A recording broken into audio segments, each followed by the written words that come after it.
Welcome to our conversation today about Jewish roots of the Christian faith. I'm Pastor Don Long. This is Pastor Donna Long. And we're here to, again, share with you the roots of our faith that are so deeply in Judaism. As we even look at the Bible, Donna, today we're going to discover how much the Scriptures reveal to us when we understand the Jewish roots of the Christian faith. That's right. In the book of Romans, chapter 11, verses 17 through 18, the Apostle Paul, who, by the way, in his day would have been known as Rabbi Shaul, he talks about the church being grafted into the root of God's people, the Jews. And in fact, Donna, why don't you read what it is that he says there? Well, what he says is, if some of the branches have been broken off, and you, though a wild olive shoot, have been grafted in among the others, and now share in the nourishing sap from the olive root, do not boast over those branches. If you do, consider this: you do not support the root, but the root supports you. That speaks volumes. That speaks volumes, and that is the basis by which we understand so much of Jewish roots, that we in fact have been grafted into the roots of Judaism. And we'll be talking about that specific passage in a few weeks from now. But when we look back at the early church, Donna, in that first century, let's get back to our original roots. That's right. Let's find out. We need to. You know, who were the early Christians? When the church was the most powerful, when there were the most miracles, who were these people? Who were these believers? That's right. We've already established that Jesus himself was Jewish. That sounds like people would know that, but some people don't. Right. It's amazing, isn't it? Yeah, his name was Yeshua, and his mother was Miriam, who was Jewish, and his father was Joseph, who he is Jewish as well. All of his disciples were Jewish. In fact, the whole movement of early Christianity was a Jewish movement. Yes, it was. And during the first 10, 20, 30, 40, 50 years, 90%, if not 98% of the people coming into the church were Jewish people. And so the question that I want us to deal with today is this: did the early believers who were Jews stop going to the synagogue?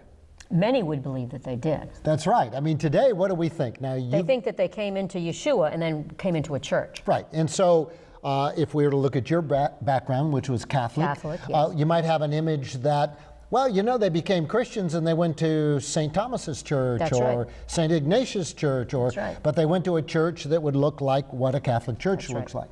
My background, which was certainly more Baptist, I would have thought, well, you know, that's right. The early people became believers in Jesus and they went to the First Baptist Church of Jerusalem. That's right. But the truth of the matter is, there were no churches. There were no churches, that's right. In fact, the word that we now think of as church, ecclesia, simply means the assembling together or the gathering of God's people.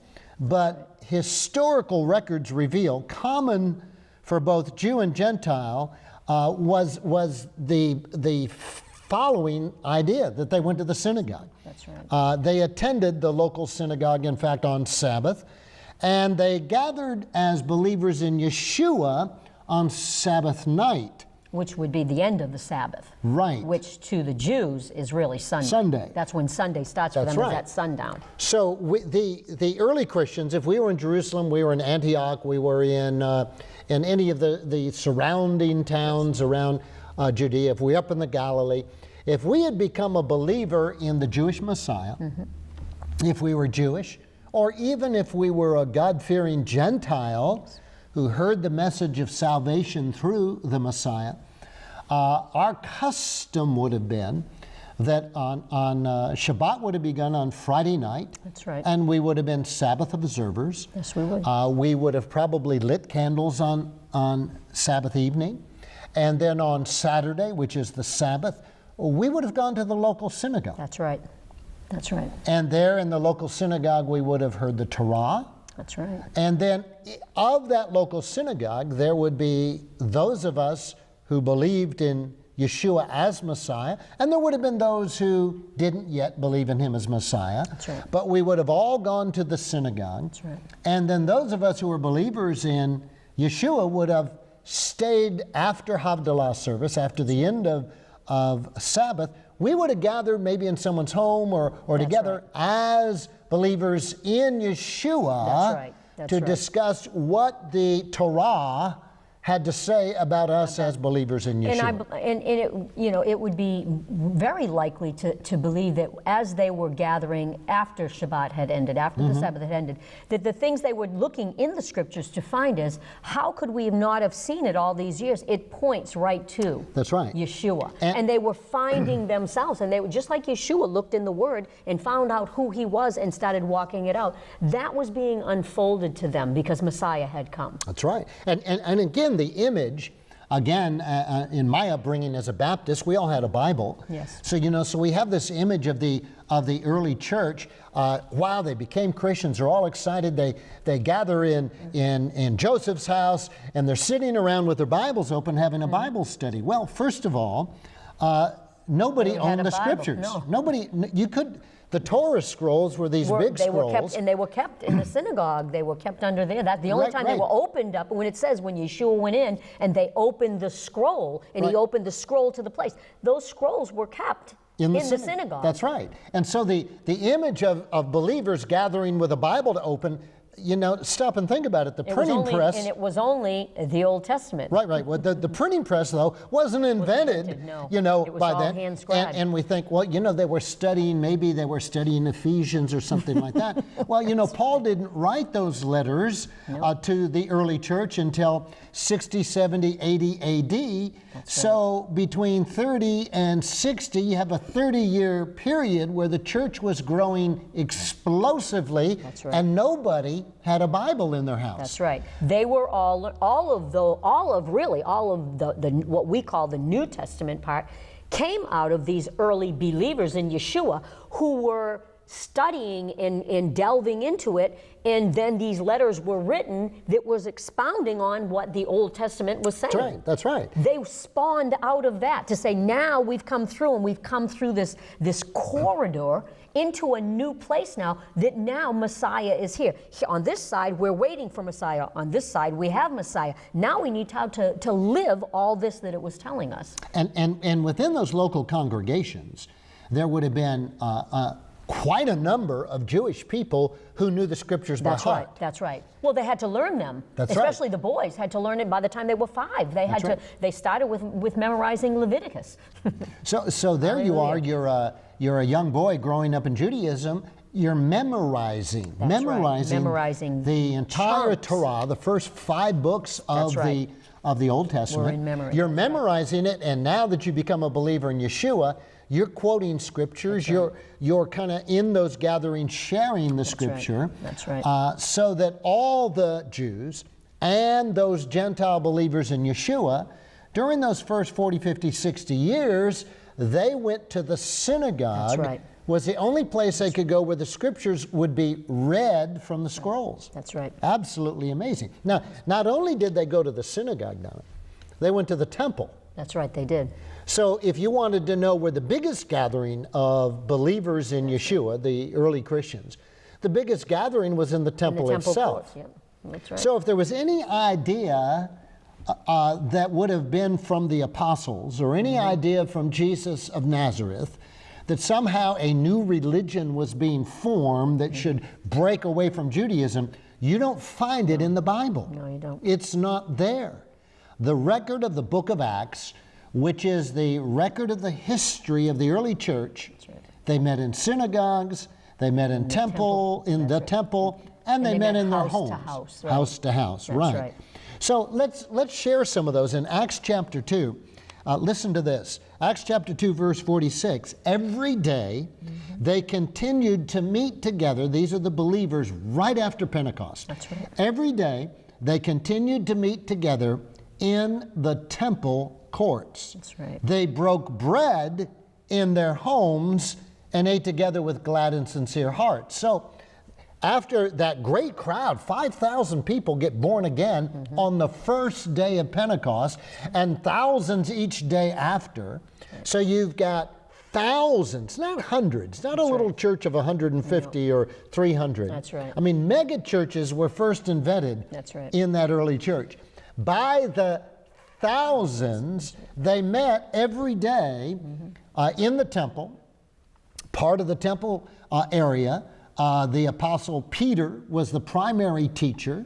So Peter was standing up and teaching, as all the other disciples. And Yeshua used to do that, because a lot of times you'll hear that when Yeshua was teaching in the temple courts and all that. Right. And so Peter was following in as a disciple who was following in the footsteps of Yeshua. So if you were to come with us to Israel, we would go to Temple Mount. That's right. We go to the southern steps. And if you think of those vast southern steps with the big gates there. That we know Yeshua was on. And just imagine that by the hundreds and thousands every day, people are making their way into the temple. Yes. And now you've got Matthew, you've got John perhaps, you've got Peter, you've got all the Talmud and all the disciples are in that area. Some of them speaking on the southern steps himself, maybe several hundred gathered, and they're telling them about Yeshua and what he taught.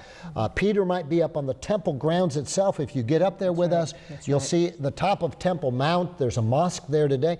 But I mean, you can easily pack in 10,000 people up there. And there were, to my understanding, there were rooms within the temple structure itself for studying, specifically for studying in that. So I mean, I imagine at times they were in those rooms studying in that as well. So people would come every single day to hear the disciples talk about who Yeshua was, talk about what Yeshua taught, all of it grounded in Torah. That's right. Well, let's read a few more. Acts chapter 3, verse 1, Donna. It says, one day Peter and John were going up to the temple at the time of prayer at 3 in the afternoon. So here's Peter and John they were going to the temple. still continuing their practice, their Jewish practice. So if Peter and John, who were disciples of Yeshua for 3 years, if they thought Yeshua meant to start a new religion, why were they still going to the temple at the time of prayer? Well, that's what Jews do. We go to the temple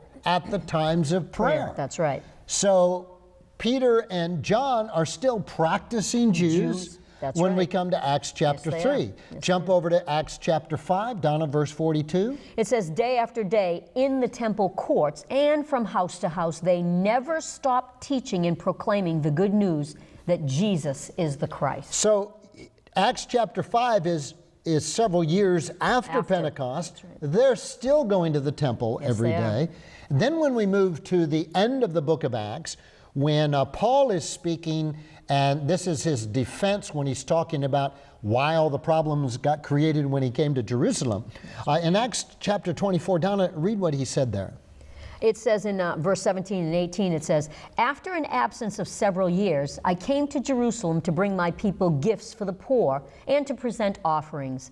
I was ceremonially clean when they found me in the temple courts doing this. Now, ceremonially clean. Right. Think about it. If anybody thinks that Paul started some new religion and cut off from Judaism, that is a Jewish law. That's right. To be ceremonially clean when you go to the temple. So there's evidence right there for those who have eyes to see and who want to see.